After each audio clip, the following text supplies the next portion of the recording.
Church leaders and laity from around the world come together to participate in the Vatican's management school. The program is run by the Pontifical University of the Holy Cross to develop the church's economic, financial, and administrative capacities.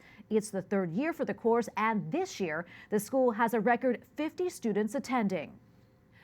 Pia Solenni, Interim Global Executive Director for the Program of Church Management, joins us now from Rome. She has also served as Chancellor of the Diocese of Orange, California, and Theological Advisor to the Bishop. Pia, thanks for joining us. Thanks for asking me, Tracy. It's great to be back with you. So how did this course come about?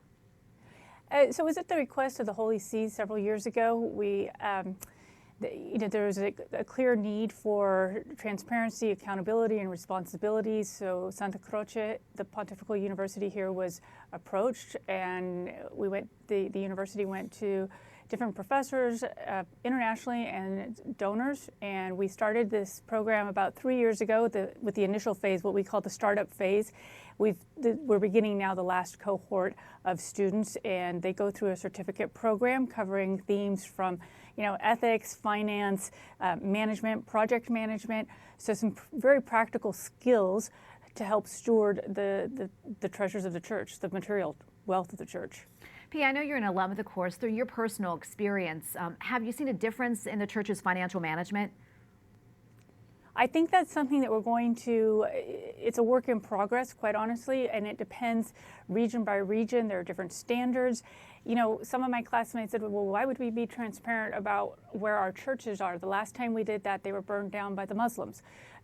This is going to be a very gradual process, but I think we're going to see increasing buy-in, and mostly because we're giving people the skills. And you have to remember that most people serving the church, particularly clerics and religious, even lay people like myself, my background was theology, so we need just the raw skills to be able to do the basic management. Pia, why do you think it's important that the church have professional management? Well, we live in the world, and we need to model to the world, in essence, best practices, and it's not only ethics, but how it is that we manage our treasure for the good of others. The treasures here of the church exist for the good of everyone in the entire world, and so we have to be very, very responsible about that, because at the end of the day, this has to do with reaching souls. And if people are scandalized by the way in which we use our resources, we're jeopardizing their relationship with Christ. Yesterday, Pope Francis encouraged the involvement of women in his post-synodal exhortation. What can women add to the decision-making of the Catholic Church? What do you think?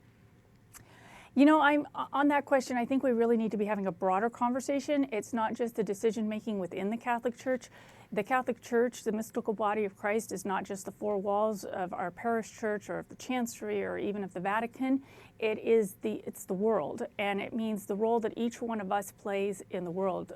Pope Benedict, when he was head of CDF, Congregation for Doctrine of Faith, published a document saying that women have a role in every aspect of society. And I think the conversation really needs to shift there, because if we Catholics are living our faith as women and men in every aspect of society, the church is going to have a far greater impact, and we will be involved in more decision-making roles worldwide.